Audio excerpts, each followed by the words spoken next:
So make yourself as confident and as strong as you can. No one's going to rescue you. When people talk to me about sex, I almost gloss over. It is very selfish living on your own, but oh my God, it's wonderful. Hello and welcome to Second Act, the podcast and community for women in midlife who refuse to fade into the background. I'm your host, Ateh Jewel, and I'll be speaking to celebrity guests about the moment they knew they were in their second act and how they're changing the game in their next one. Before we start our conversation, we must thank our sponsor, Absolute Collagen, the fuss-free, glow-getting collagen supplement that helps women like us to redefine the second act as the best part. Our guest for this week's episode is broadcaster, radio presenter and actress Jo Good, otherwise known as the influencer, the middle-aged minx. Jo is a joyful soul who is going to have loads of advice for us this week about being seen, no matter what you do, how you age, and how to make a statement with your fashion and style, and why the relationship with yourself is the one that matters the most. Jo Good, welcome to Second Act. I cannot tell you what a privilege this is. When I arrived, I said, Ateh, any excuse to talk about myself. I'm absolutely thrilled. We've had a huge chit chat before we've even come on the podcast. Oh my gosh, this has been cathartic, just sitting here doing a sound check. We've found out more about each other than we ever have done before. Well, we're going to get into it for the listeners. This is so exciting. Lovely. Welcome to Second Act. Can you summarise in your own words what your first act was in 3 words? Very, extremely ambitious. I love that. Tell me. And I love an ambitious woman, especially when we were brought up not to be. Totally. Very, very ambitious. Can I just say, I've done a lot of chats and a lot of interviews, but I've never been in a position where I've been asked to look back. And it is at the age I am now, this is really interesting and very exciting for me because I've never looked back. I always try to look forward. But looking back, yes, very, very ambitious. And that's something that many people of my generation would have seen as a negative. You know, ambition, especially in women, when I was starting out, was unexpected and not to be encouraged. And but I know deep down, I mean, I was a precocious child. I literally tap danced on tables with ringlets, was encouraged to do some, it's vile, went to drama school and I had a very competitive... At drama school, you went to drama school, didn't you? Did you go to drama school? God bless you for saying that, because in my soul I am an artist. I am a dancer, actor, but I did not go to drama school. But I am starry. It would have been another path, babe. And you should have gone. Thank you. But at drama school, you know, in your final year, everyone is writing to go to repertory theatre. And if girls got an audition before me, I would literally cry in the toilets. Instead of being pleased for them, I would be weeping. That's how competitive I was, and have been for the whole of my career. And like you, I'm in a career where you are measured by success daily. And you're only as good as your last project. Totally. And that's okay if you can deal with it. That's so interesting. But it actually helped you to be competitive, would you say? Yes. And I now, I would never, if you'd asked me this 10 years ago, I would never have said that. I would have covered it up because I'd have been embarrassed to say that that was one of my attributes, whether it's an attribute, is to be ambitious. But now, at the age of 70, blow it, yes, I was extremely ambitious. I think it's delicious. I actively encourage it in my 14-year-old daughters. Do. I say, be a winner. Be a winner, babe. Do. As long as you're kind. You don't want to knock people down, but you need to be focused, have the end result in your eye, and just keep going for it. I agree with that. There's nothing wrong. It's not a dirty word. No. If you were to give yourself a report card for your first act, what would it say, Jo? It would have said, well done. You were focused. You tend to react too much emotionally.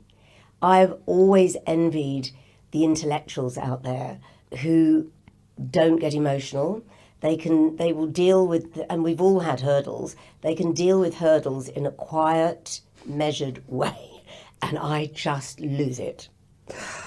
God bless you for and saying that. I bet you do, don't you? I lose it big time. And burn it down, lose it, burn the house down. See, you wear all your emotions on your sleeve, and as do I.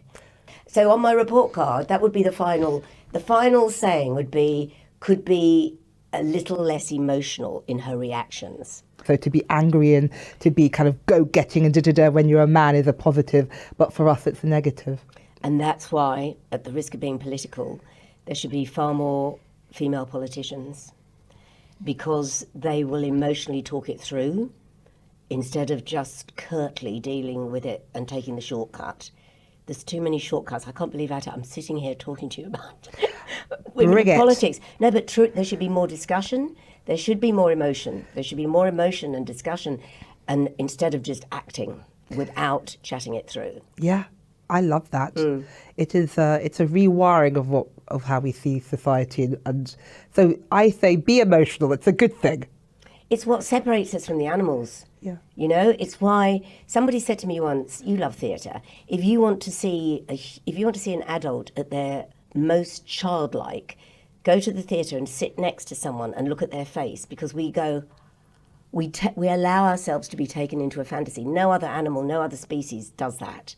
It's only humans that do that. We even, the most lawyers, politicians will go to the theatre or go and see dance, go and see a film, and they allow them to be taken into a fantasy world. That's childlike, And it's wonder. It's wonder, absolutely. What does the term second act mean to you? It's interesting, this, because I've never played the age card, ever. I've always thought of myself as current, and I might be deluded in this. We were chatting before we came on.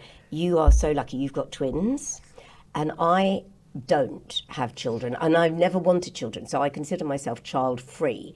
But I think it contributes to my selfishness, also my focus, because I don't have to think of other people. I don't have to think of school uniforms and school fees and shoes. I just think of Joe. That's so I've always just thought I'm current, I'm in the moment. Then I turned 70 and I could see this was the second chapter and the final chapter. And I'm not being morbid. This is the final chapter. And what it means to me is celebrating everything I learnt in the first chapter. You are living off the results of the first chapter and all that you learnt. And that is wonderful, and it's quite peaceful. I like that. You are living the way you want to live. Totally. And accepting it and loving it. Oh my gosh. Somebody phoned my radio show, because I love spring. And I don't want to be morbid, but I said, I love spring, I love the tulips and the daffodils. And then we had a caller, and she went, Joe, do you ever wonder, is this the last daffodil you'll see? I know that sounds... And I thought, no. I've always thought the party will keep going, but it won't. So really, really enjoy it. Really enjoy it now. That's so interesting. But so you, what is the moment you considered your second act? It was turning 70. Again, I never, I don't celebrate birthdays when people go on about age is just a number. I always think, no, it's not actually. Age is not just a number. Age is each year you're getting older. And at 70, I just thought, how many 70-year-olds did I know when I was 40? Did I ever work with a 70-year-old? I work with a really young team. I go out with them. I go drinking with them. We're all in it together. At their age, I would never have entertained a 70-year-old. I would have thought, I don't want that old biddy hanging on. Do you know what I mean? Things have changed so much, but turning 70, I just thought, I'm now elderly. I'm elderly. And that was that was the turning point, 70. And it's made me think how I'm going to use this time. And I've never felt like that before. I've only ever been in the moment before, but now I'm thinking, how do I use this time? Like you said, appreciate it and don't waste a minute. I love that. Plus, can I just say, I'd hang out with you all day, every day, quite frankly. And it is... Imagine the mayhem. No one would get a word in. I love it. And the world has changed, because I remember growing up, I'm a child of the 80s, 45 was old. Yeah. Yeah. When you think of 45, you're like, oh, you're getting on a bit. And now I think of 55 as J-Lo swinging around a pole. Oh God. Shakira shaking her hips on stage. Totally. So 70 is like probably 40, like 70 is like 45. You know what I mean? J-Lo swinging around a pole. How much is she revered for that at Love 55? it. But also your daughters I do believe this, won't see an age gap. I think they'll just accept women at any age. It was my generation and the ones before that created these age gaps. Yeah. I don't think they'll see it. I completely agree with you. I think they just recognise energy. Totally. People that they admire and those that they don't. And I think why do you think I think it's part of the patriarchy. I think it was a power play to put you in a place, to put you in a bracket. Do you agree with that? Totally. And look how we've emerged. In a way, it did us the world of good. I feel sorry for those who were, literally ignored and, patronised or whatever. But look how we have emerged. Well, my generation. And, your mothers did a good job. They did. Because they paved the way for me, basically, to be here as a 70-year-old on this podcast with some relevance. I mean, that's amazing. All the relevance, being seen and celebrated for how fabulous you are. And I want to ask you about your philosophy. You are so confident. Your personal style is fantastic. Are there any rules that you think women need to break, or there's so much noise we're all brought up with, especially, I think we're probably the last generation where all this you have to have short hair when you're older, all this nonsense. Don't show your knees and all this. Don't show your knees and and change your makeup and blah, blah, blah, blah. Are there any rules or anything that you think women should throw out the window when trying to find their personal style and confidence as they age? No, and again, this is where, God rest my wonderful mother's soul, but she would say things like, we'd be sitting at the traffic lights and I'd be driving and she'd see someone walk past and she'd say, why in God's name would you wear shorts if you look like that? And I would be like, how can you say that? And she didn't mean it but that will never happen again. Never. You walk through London, walk through any city, all shapes, everyone has a relevance, everyone has their attributes. And I just think that has changed so much, and it's changed in a decade. Rules are out. All this, it was, again, my generation and my mother's generation that said, don't show your arms. Why? Because they're crepey. So, what's wrong with stretch marks? What's wrong with them? They're life. That's part of life. It's the scars or the whatever of what you've gone through. Your generation, and certainly your daughter's generation, they'll just laugh that off. It's ludicrous. They already laugh. Of course they will. Don't show your knees. Make sure your arms are covered to here. No, there are no rules. What I would say to people, I would say to women, please celebrate being alive. Please don't wait. It's, this is a cliche. It's not a dress rehearsal. Really, clothes out there now. I'm obsessed by clothes and beauty. It's comparatively affordable now. Compared when I was growing up, there was Chelsea Girl Snob. That was it. You would save for months to buy one skirt. It's now all out there. Whatever you think of fast fashion or whatever, it is accessible. Everyone can have a lovely wardrobe. Everybody now. That was never the case. So celebrate it. Have fun. Oh, have fun. And no, you won't be judged anymore. You'll only be judged by my generation and the one above. You will not be judged by yours or your daughter's. I love that. And it's so true. When you're saying these things about your mum commenting, I have the same tape deck in my head. Mutton dressed as lamb. Mutton dressed as lamb. Can you imagine anyone saying that now? Can you say it out loud? It is shocking. Mutton dressed as lamb. What was the other one? And that's women about women. Yeah. Just because you can doesn't mean you should. So just embrace where you are. Doesn't matter. Love yourself, love your body, have fun, express yourself. Is that what you're saying? I am. And we were just, you're in the industry. It is those big campaigns, without naming names, but everyone will know, the brands, the beauty brands, the Benettons, all these people. Sorry, I have name wrong. But for that was mind-blowing, their campaigns where you saw people you'd never, ever seen before. Real bodies. He was saying Dove. Dove was, I don't think this generation will Dove. That blew my mind. Oh my gosh. You thought, and we were thinking, who did this and will they sell anything? And it was so successful. And then other brands going, we must do this. We must use real people instead of inaccessible, beautiful models. Everyone's beautiful, you know that anyway. But it's, and that's happened since I've been alive. I do feel grateful for that. So grateful. So grateful. So you're an actress and starred in Crossroads. Oh. Yes, when you were younger. Your mother would have watched it. I watched Crossroads. You won't have done. You're not old enough. I'm 47. Oh my God. Yes. You would have watched it when you came home from school. It's after school telly. Yeah. Dong, After dong, school, dong. after school telly. Oh my God. Which was huge. But more recently, you starred as an extra in Sex and the City. Oh my God.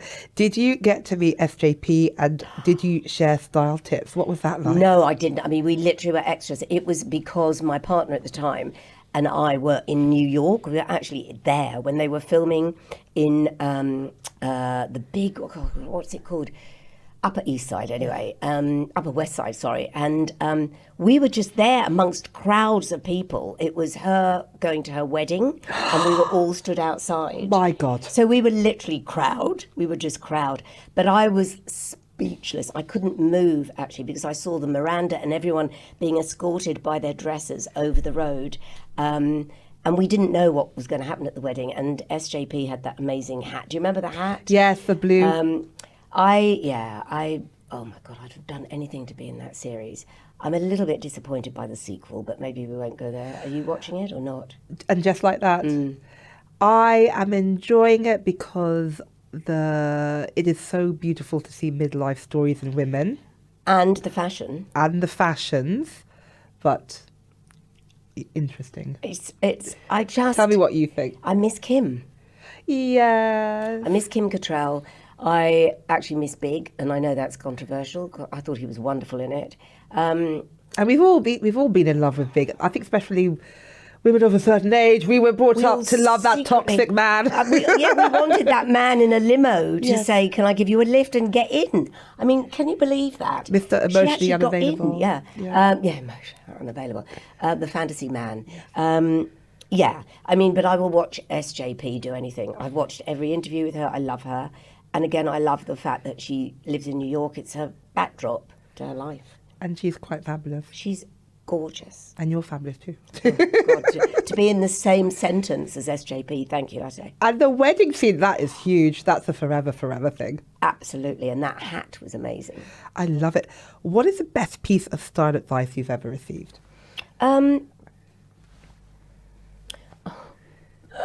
So one of my best friends, and this is name dropping, but he is truly one of my best friends, is Julian Clary. And we were in Panto together, and we became years and years ago, and he lives very close to me as well. And his sister is an ex-Bluebell dancer. So she was a dancer, and that's how he learnt to do all his amazing makeup. He used to sit in her dressing room. And she's like one of my best friends. So the two of them, and she's my age, he's, damn it, is younger. And because he's a gay man, I'll take it from him. And he said to me, you know, when I'm sitting here saying to you, there are no rules, but he just said to me, you tend to wear things very tight. How and dare I went, you? Is that a bad thing? And he went, I'm only saying. And it's like you was talking about, you know, words that echo in your head that come from people. And they echo. When I'm in a changing room and I put something on, and I think, actually, Julian, are you right? Is this showing, me saying there's no rules, is it showing my bra? Is it showing, the stomach, whatever? So he's made me reconsider a couple of times, but I will still only wear what I want to wear. Okay, when said with love, it is fine. Exactly. Yes. It was said with affection. Said with affection and to elevate, but I like the fact you like tight things. This is also fabulous. Yes, I love tight things. How has your own personal style evolved over the years? Okay, so this is, don't hate me, everybody, for saying this. So I didn't come from money, and I've earned everything I have. So, the most I was ever given, and I've said this before, is a £5 note in a birthday card. But my parents gave me a lot of love, but financially they didn't. So everything I have, I've earned through work. And consequently, I am a real snob when it comes to clothes. And it's nothing to do with should we be buying fast fashion. It's because I no longer have to. Now, Ateh, you know this business. The rug could be pulled under my feet tomorrow, but I will have a wardrobe of amazing clothes that I can wear. I think however bad life is, my God. So every job I do, I buy something. And I think I got that from doing a job. I got that from doing this morning, or I got that from doing Only Fools and Horses, or I got, it's like, that's the piece I bought when I got that job. But they're all luxury, they're all quality, and price per wear. I wear them again and again. So my style has changed. I couldn't afford designer, now I can. And you should be proud of yourself. Thank you, because a lot of people will go, well, get you. And I know. Yeah, get you, because they're fabulous. Oh, thank you. But I know it could all end, the bubble could burst, but I will still have my lovely clothes. Can you tell us about going to Earth and explain what going to Earth is? This is a term you describe. Yeah, right. So people think that I'm extremely sociable, and I can be, but I also love my own company more than anybody's. I love it. And when things happen in my life, a lot of people will phone friends and chat it through and all this. I have a very, very small family. All I have now is my brother, and he's as introvert as I am extrovert. I don't think my brother actually knows what I do for a living.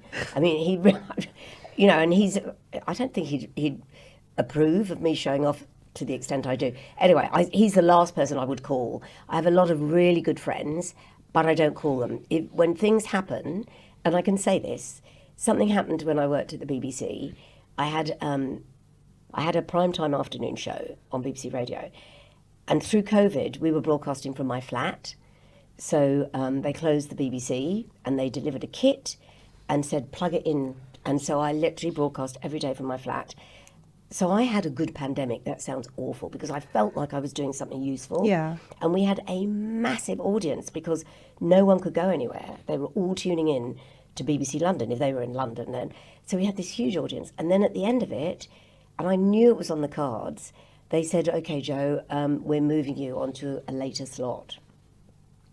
Now, I was at the top of my game, I suppose, at the BBC, and it was devastating. It was absolutely devastating. So I just went to Earth. I just withdrew, didn't want to talk to anyone about it, and just lick my wounds in private, basically. And it feels so personal, doesn't it? You can only take it personally. And the thing is, Ateh, what happened, and I don't want to sound like Pollyanna, is it was literally the best thing that ever happened, because that's when I started my social media. Because I had to do, I'm still working at the BBC, and I love my late night shows, but I had all this spare time, so I started social media, and that's become my passion. So, again, good comes out of hardship, I suppose, but I just retreated, really. I was embarrassed. I was embarrassed. That's so interesting. You're so successful in so many different ways, but you still found that as an embarrassment. Yeah. Because it wasn't failure. And I just thought, but I've got this audience and they will always support me. Why would you take me off? But the media, they don't have to explain. No. And so, I was really embarrassed, because I also thought people are going to think, well, was Jo losing her audience? And I wasn't. And they did come with me to late nights, which is good. There's so many different reasons things happen. And I always tell my kids, sometimes the worst thing in the world is the best thing in the world. I don't want to sound, true. All sort of, again, Pollyanna-ish, but you learn so much. And it's how we started this, when you were saying, how do you see this second act? Everything that happened to me in that first act is now making sense. Nothing, whatever happens, no one can, like when I got divorced, no one can hurt me like that again. Yeah. No one can. When I lost my primetime radio job, nothing will ever hurt me like that professionally ever again, because I'm ready for it. When we met, you and I this afternoon, we went, aren't we lucky? We're so lucky. But we'll still, you and I will raise to the surface. It's okay. No, we will. Yeah, because we know we've been there, done that. There. Got T-shirts. Totally. The worst has happened, so you'll be able to bounce back. It's a strange gift to know that you're resilient, and you can only know it because you've been through tough times. There you go. That's why I love this topic. It makes sense of everything. Yeah. It's painful at the time, but you're like, oh, okay, I get it, universe. Yeah. Tell me what it's like to live by yourself at 70. Like me, I think you sound like a sociable loner. I love people, but I like to be by myself, and I recharge. How does it feel? I, like you, my days are full and quite manic, and I love going back. I have a dog, a bulldog. That's as much as I can cope with. I say, hello, let's go for a quick walk, and then that's it. The thought of coming home and saying to anybody, have you had a good day? When I really don't want to know. I don't care if you've had a good day. I'm exhausted and I don't want to know. It is very selfish living on your own, but oh my God, it's wonderful. It is wonderful. There are times like the old cliche times when, you know, things break down and I just think, God, I've got to sort this out all on my own. But you do. Mm-hmm. And I could never, and I think this is probably the most worrying thing about me, is I mentioned my friend Frankie, Julian's sister. She lives in Mallorca. When she comes to stay, she knows me so well. She says, I'll only do the one night show because I know you don't want me there any longer. And I always go, look, it's not that. And she goes, no, I know you don't. You know, and I just think, no, I don't actually. I don't mind people staying, but I want to know when they're going to leave. That's a good friend. Isn't it? Someone who doesn't feel judged, who just says, I know what you like.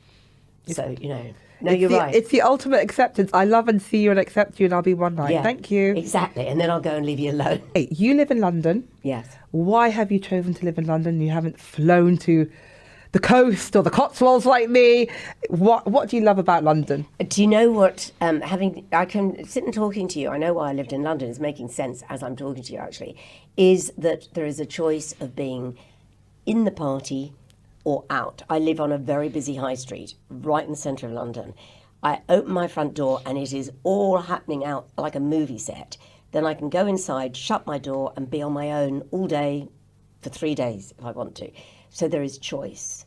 And I have a really good friend who is a colleague at the BBC. She moved to the country as a single woman, child-free. And she said, oh my God, it's a big mistake to live in silence. When you open your door, there's even more silence and you're on your own. Yeah. My mum lives around the corner from you. And she's in her late 70s and it's the same thing. She would never go to the countryside. She's like, you open the door, and she's like, I saw her yesterday and she said to me, I haven't been out in 2 days. I think I'll go out now. Yeah. And it's exactly what you just said. Because if she wanted to go out, she'd go out into the whole energy of it, then go back in. There's choice. Also, it keeps you young. Your mum will be young living in London. She's sprightly. Yeah. She thinks I'm an old fuddy-duddy. It's like we literally tag team. She's like, I'm in the countryside knitting and she's like, you know. I know, that is weird, actually. Yeah, we've tag teamed basically. She's in central London and it's in reverse, isn't it? Yes. Yours and hers lives and pattern. It is quite absolutely fabulous. It always has been, to be honest with you. But can I ask you, what is other people's reaction when they find out you are the middle-aged minx? Is that what you're called? Middle-aged minx? How do you feel about that? So middle-aged minx is my handle. That was ridiculous. Why didn't someone stop me? I love it. It's. I mean, I've talked a great deal this week about trolling. So, but sometimes the trolls are quite funny. Sometimes they are. It's amusing. One of them said, middle-aged, well, that boat sailed a long time ago. And I did laugh because I thought, you're absolutely right. I'm not middle-aged, I'm well past middle-age. But you know, with handles, you're stuck with them. I can't change it now. I think minx is a word that does suit me, actually. Middle-aged doesn't. But as I say, I'm just stuck with that. And, you know, when I say to people, oh, do follow me, it's middle-aged minx, and they go, what? Did you know your skin's collagen has an expiry date? From your mid-20s, your body starts making less of it. During menopause, that decline speeds up. What the hell? That means less skin elasticity, more fine lines, and a lot less oomph. That's why there's Absolute Collagen. It's skincare you drink, working from the inside to support your skin. So your glow isn't just painted on, it's built within. And their clinical trials? Well, 100% of women said their wrinkles were visibly reduced. Wow. And that's why Absolute Collagen is the perfect partner for Second Act. They understand women in midlife because they've been there and want to help you look and feel your absolute best. So if you're curious, try the Absolute Collagen Commitment and see what it does for you. Absolute Collagen is now available on 3 for 2 in Boots stores and at boots.com. Jo, tell us more about your acting. I'm so jealous. Because I would have loved to be an actress. Tell me about it. You'd have been a brilliant actress. Thank you. There's always time, Ateh. Oh my gosh. So my acting, when I look back, I don't know if I was any good or not. I was an actress at a time when there was a lot of work around. So the BBC had a casting department, which they don't now. There was loads of work. I did Only Fools and Horses. I did, lots of BBC Light Entertainment, because in those days, they recorded live with the studio audience at the BBC. If you went into the BBC bar afterwards, you could just pick up the next job. Literally, a director would say, "Are you free to come and do something?" Plus, and don't judge me, I was playing Dolly Birds. I mean, again, it's like mutton dressed as lamb. You would never even hear that expression. Oh, Dolly Bird, I love Dolly it. Bird. Retro. I know, it was like, and sometimes the Dolly Bird didn't even have a name. It was just Dolly Bird, Joe Good. I mean, and I didn't care. It was a job. So I was playing Dolly Birds, and crazy. Then Crossroads was a massive turning point, and Crossroads had 25 million viewers a night, which if you think even Strictly at its best only has 15 million. So that was 5 nights a week. So you became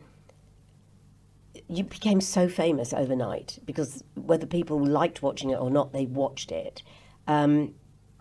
So I became very well known very quickly, but the public are fickle. So I was in Crossroads, I think, for 4 years. And when I came out of it, I did big #1 tours playing Rita in Education Rita. Wonderful, because I was top billing. But then your credibility gets more and more diluted. And also, in those days, soap operas were not seen as they are. Like, if you come out of EastEnders, people still rate you, or Coronation Street. In those days, you come out of Crossroads, no one really wanted to touch you on telly because you were so recognisable. So there was this very fallow time. When I ended up waitressing, but again, it goes back to what all the world's a stage. I ended up waitressing, and that's. Have you ever waitressed? Yeah, it's your stage. I loved it. I knew you would. I loved because it. They're all sitting down, you're standing up, wandering around, and they're all looking at you. So, and you also have a certain amount of control as a waitress.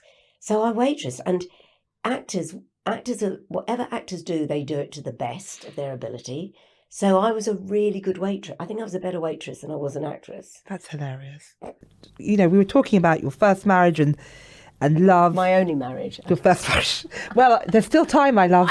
Never. You don't. Never again. Never ever. So, how has your approach to marriage and dating changed as you age? So you would never get married again if someone swept you off your feet? No, I wouldn't even notice. If someone flirted with me, and I'm pretty certain they never do, I would not even notice. I am convinced all my hormones have just disappeared. I'm not. When people talk to me about sex, I almost gloss over. I'm like, this is like they're talking in a different language, and and I had a very good active sex life. Oh God, no more. And I was saying to you, I loved my husband. He was brilliant, but he was an actor. What a fool I was. Marrying an actor is like marrying a musician. Don't go there. Why? Because they're given the opportunity to stray all the time. And you get to know, I know as an actress, you get very close to people very, very quickly. If you're going through first night nerves in a cast, you know people at their most vulnerable that in any other walk of life, you would never see them. You're thrown together, everyone's getting changed in the corridor, everyone's massaging each other's shoulders. That's obviously not if you're in a Shakespeare play, but if you're in a musical, everyone's like doing the splits in the middle of the corridor. It's a ridiculous atmosphere. And you all sort of, listen, it's almost like you're given permission. And I don't think this generation of actors are like that. It's certainly my generation. We had the morals of alley cats. It was really bad. Like you were saying, it is when you're on set or when you're working crazy hours, you become a family very quickly, and it's a very intense intimacy, and it's hard to turn that off. Totally.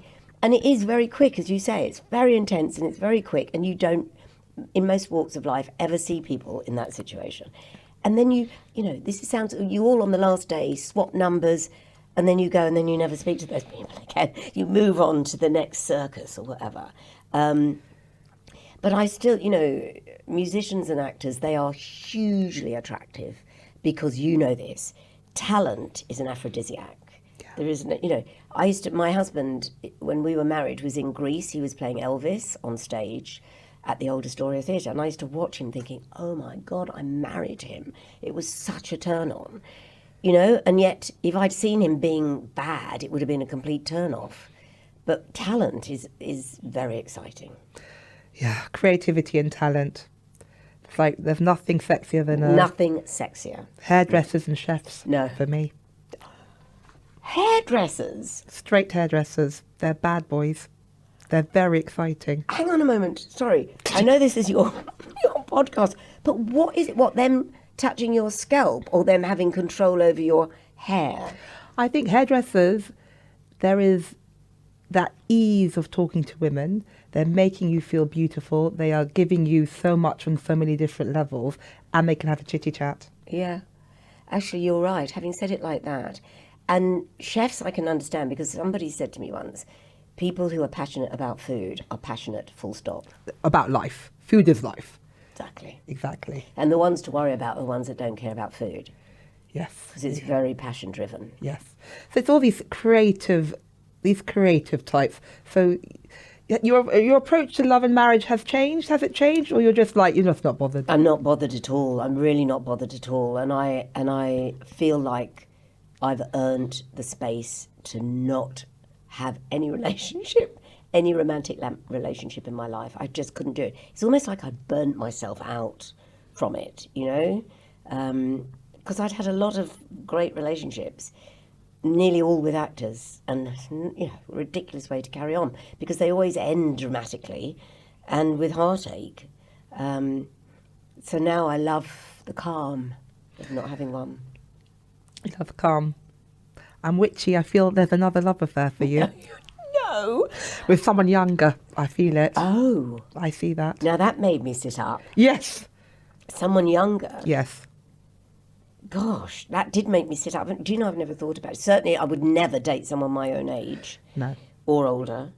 But someone younger. And again, we go back to this age difference, age gap thing. And there is this, a lot of young men... Oh, God, listen, I'm going to shut up. Do it! Say what you're going to say! Young men are age blind. They don't, I'm telling you, it's about energy. It's about people seeing your sparkle, and that I think also younger men have been brought up by feminist mothers. They're very interesting generation. Their mums have done a good job on them. Exactly. I see this for you. Watch this space. I'm witchy woo-woo. I make a prediction. Do you think it's important to act like a minx when you are in midlife? And what does that look like to you? Has playing a minx ever got you in trouble with the TV presenters you've worked with? Golly. So when I was first at BBC London, I was doing the breakfast show, and they would bring in... I took over from Danny Baker, and then...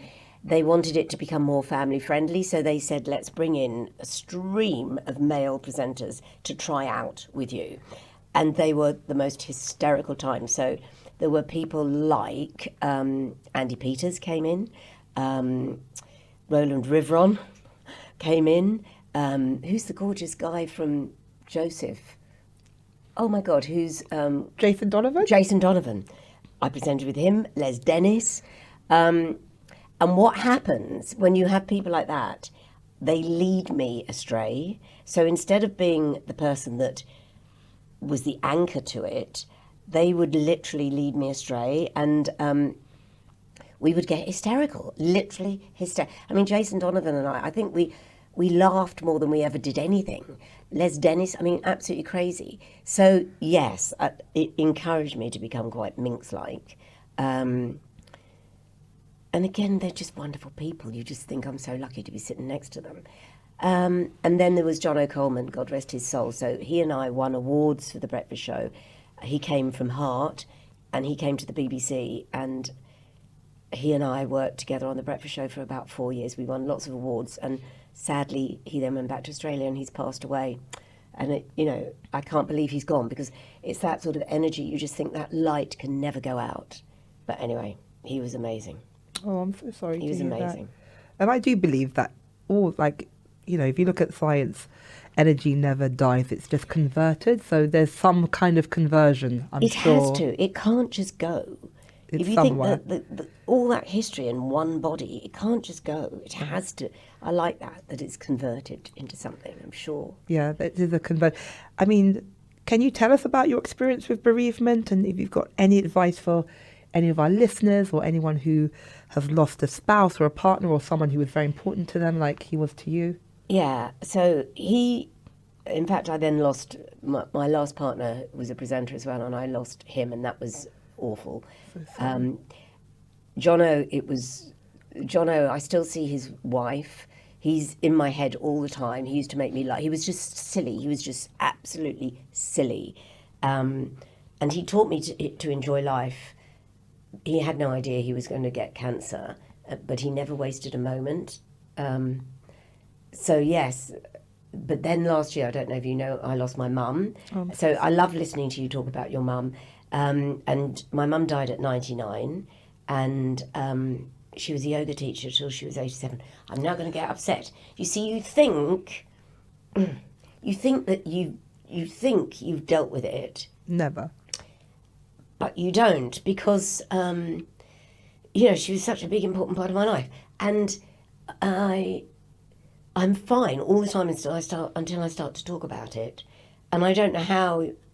Again, now this risk of sounding really deep, I don't have children, so I think when you have children, I hate saying this to you, when your mum, who you love very much, and I know you do from the way you talk to her, when she passes away, she knows she's got grandchildren. She knows there is a future. Her legacy is going on. And you know there is a future, even though you've lost your wonderful mother. When my mother died, I knew she struggled because it was a full stop with me. And I know she was thinking, well, what is there? And when she died, I just thought, oh my gosh, that is the one person that would forgive me for literally everything. No one else is going to, but she would have forgiven me. If I'd said, I've actually, sorry, I don't know how to put, shot someone through the head, you probably edited this out, she would have gone, well, I'm sure they, gave you just cause. Do you know what I mean? There's no one else in this world that's going to do that. It's the weirdest thing. Right, the risk of name dropping. I read Lauren Bacall's autobiography, and she said, when your mother dies, you grow up. And you just grow up. Because you are, that person above you is gone. That's gone. Yeah. You're on your own, mate.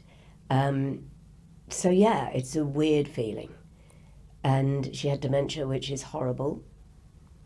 And so it's a slow exit with dementia. It's a really slow exit. Every time I saw her, it was less and less and less of her. Heartbreaking. Really tricky. But if I can say something, I have children, yes, but you have a legacy of your art, your kindness, your values, and that is a huge part of that is your mother, and that lives on in culture forever. Thank you. God. I think sorry. I think she did teach me to be kind. And that's her legacy. Yeah. And that is, you are an artist, and she will live on through you and your art forever. It's the same. Thank you. God, I'm sorry. I didn't mean to sit here crying. No. It's weird. It comes and it just comes out. Yeah. Any other day I could have sat here and been just very cool talking about her. It's just weird. It's love and it's life and it's part of the human experience, you know? To cry, they say grief is the price of love. Yeah, and the more you love someone, that harder that grief is going to be.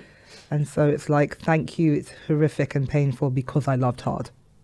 But also I love what you said about that energy can't disappear. No. It has to convert. And I do, I honestly believe, I looked at, I mean, it sounds crazy. I look at my hand, I look at my knees, I look at my hands, I think she's there. Literally. Literally there. Literally. So, we're all like, we're atoms, we're dust. We're exactly. No, it's the laws of physics. Like, no energy is ever lost. It's always converted. I really love you saying that. It's the truth. It has to be. It's the truth of the... Go. We just don't have I always laugh. I like, we just don't have the tools to work it out yet. In the same way, if I told you in the 16th century, you cut your arm, invisible things go when you get sick, we'd be burnt as witches, but it's germs. We just don't have the words. We don't have the words yet to understand what happens. But I think you're right. And I think the reason we don't understand is we fear death so much we don't even explore it. We get so panicky over it. Yeah. You know, no one looks at actual what is the afterlife. Who knows? We just don't know yet. In the way people thought there's so much science is just unexplained magic. Yes. And there's something, and your mum is somewhere being magical and looking after you in a different way. Oh my gosh, I think she is. Yeah, you feel it. You know it. You feel it. Thank you. No, I believe that. Take a breath and yoga. My God, that's another reason to do yoga. My God, until 87, your mum was a yoga teacher. 87, and she would despair of me because of my energy. And I'm the sort in a queue at a supermarket. If there's 3 queues, I'll keep jumping to the shortest one. And she used to say, use the time, stay and breathe, and think, well, this is great. There's nowhere I can go, so use the time to just sit, watch people, or stand and watch people. Stop, panicking and running around. She would always say that to me. She was amazing. And this is really, right, I'm not going to cry through this. For anyone, yogis out there, have you ever practiced yoga? Love it. So, my mother would say, again, me showing off, doing all my yoga, she'd say, the true yoga is pranayama, it's breath. That is yoga, not doing handstands and backflips. And she would say to me, breathe. When I used to get so het up about breathe, just breathe. And when she died, and I was with her for the last 7 days of her life, literally sleeping by her side, she died. So in yoga, the final pose is shavasana, which is how you end the class lying. And that's the most difficult pose because you mustn't fall asleep. You must clear your head and you lie. And they call it the death pose. She died in shavasana. It was amazing. She breathed her way into the next life. No struggle. I know. Her palms, one holding mine, her feet falling apart, and she just breathed herself. And I remember thinking, that's the essence of what you taught, what you believed. Breath. Breath is everything. That's the most beautiful thing. She wasn't scared. She just... Not at all. She was ready to go to another dimension or another place. And she did it with... calm. Presence. Totally. Oh, how beautiful. No fear at all. She was ready. So anyone who thinks, oh gosh, have I got time to get to my yoga class? It's powerful stuff. Did you, when you were younger, did you think you'd be living the life you have now? I had no plans. That's another thing. I never thought of, having said I was ambitious, I never, and I'm not famous, I never wanted to be famous. I would never have rejected it. That I didn't think, like many, this generation want to be celebrities. I never thought, God, I need to be famous. I just thought I need to get as much work at what I want to do. I need to be an actress. I need to work constantly as an actress. As a radio presenter, I need a successful show. I have to have a successful show. Did I ever think I'd achieve it? Yes, I never saw myself failing. I've never ever said that. Thank you for saying it. I think it's powerful. We need to hear more of that. I never ever saw myself failing. Powerful. It was never part of the plan. It's not an option. No. I used to say failure is not an option. No.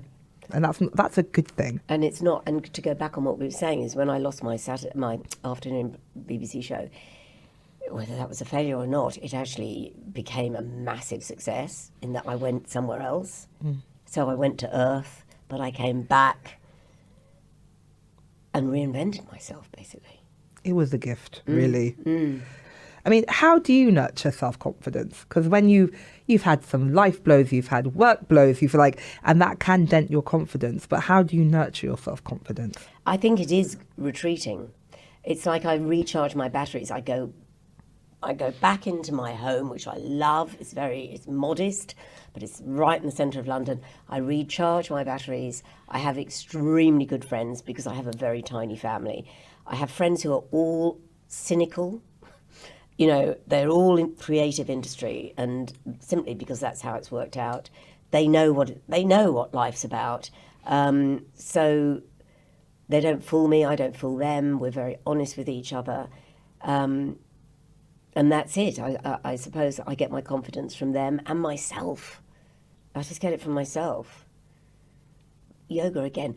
I mean, the thing, sorry to bang on about this, but yoga, you know, when you come out of a yoga class, all the calls that I have to make, that I'm dreading making, I do when I come out of yoga, because you feel omnipotent. You think, right, I'm going to deal with this, I'm going to deal with that. It really does help set you up. And it does give you confidence because it clears your head. You have, instead of being, oh God, I'm sinking with, you think, right, deal with this, do this, I have clarity now, I can do it. Yeah. That's yoga. That is, yeah, it's healing. It is. I get it. I didn't get it before. I thought it was all about just looking cute in some spandex. No, in Lululemon, it's nothing Yes. to do. That was the other thing. My mother said, all this Lululemon showing your midriff. She went, that's not yoga. You know, I studied with a BKS Iyengar in India. He was the yogi that brought yoga to the West. He taught Yehudi Menuhin to stand on his head when he was playing the violin. He had shoulder, and BKS Iyengar said, I'll give you some yoga. He hated ego. He didn't want women in crop tops, in shorts up to here. When you practiced with him, you wore these great big bloomers and an Airtex shirt. And he went, now I can see the body properly. There's none of this showing off, you know. And it was humorless yoga, but it was brilliant. I am celebrating every single day. Now that sounds ludicrous because, as I said, I know there's an end, and that's not. Don't feel sad for me. I don't want it to be macabre. There is an end. The party will end. So just stay at it and really enjoy it. And you know, I never thought about that before. I never thought of what's ahead. I know what's ahead. There's a lot less ahead than there is behind. So really enjoy it. And also, it's what I said to you. There's nobody, whatever happens now, no one can hurt me. I mean, that's famous last words. They can't, because I've had, at 70, you've had all the knocks that life can throw at you. No one escapes them. We're all presented with hurdles all the time. You've jumped the hurdles, gone under the hurdles fallen on you, but you're still there. So nothing can bring you down. And also, you know, I celebrate health. I do celebrate health, and I am very conscious of my health, I suppose, because I've lost contemporaries and colleagues, and I used to take my health for granted, and so I take control. So I swim, try and do things to help my lungs, because I want to be healthy. And I take a hell of a lot of supplements, which I never did. I love that. So it's power, really. Power and take control. Yes. I love that. What has been your biggest learning since starting your second act? That you don't have forever. That time is limited. That's a blessing, really. Yes, and it should be, because I get tired now. It's really weird. At 3:00 in the afternoon, I think, oh God, I could just do with a nap. It's weird what happens to the body. It's like, you know, I never used to be tired, and I think, and somebody said to me, actually, a really good friend of mine who's a bit younger than me, she went, I can't do 2 big things in a day, Jo. And I was thinking, oh my God, I can't do, like after this, I'll probably go home and just be calm. I'm not going out anywhere. Yeah. You know, it's like when I was younger, this would be on my way to going off and doing something. Whereas you pace yourself, but it's weird because your body is telling you to. So it's preparing you for slowing down or whatever, still enjoying yourself, still being at the party, but behaving in a bit more measured way. That's really, and to accept it, and it's okay. It's fabulous. Oh my God. Absolutely. We go back to my mother. She didn't fear anything, you know? Yeah. She just accepted it. And I think it is weird how age does play those tricks. It knows that you need to calm down. It knows you need rest. It knows you need to invest in your health, get your priorities right, your friends. You know, this this second chapter prepares you for that. It's telling you that. I love that. Thank you.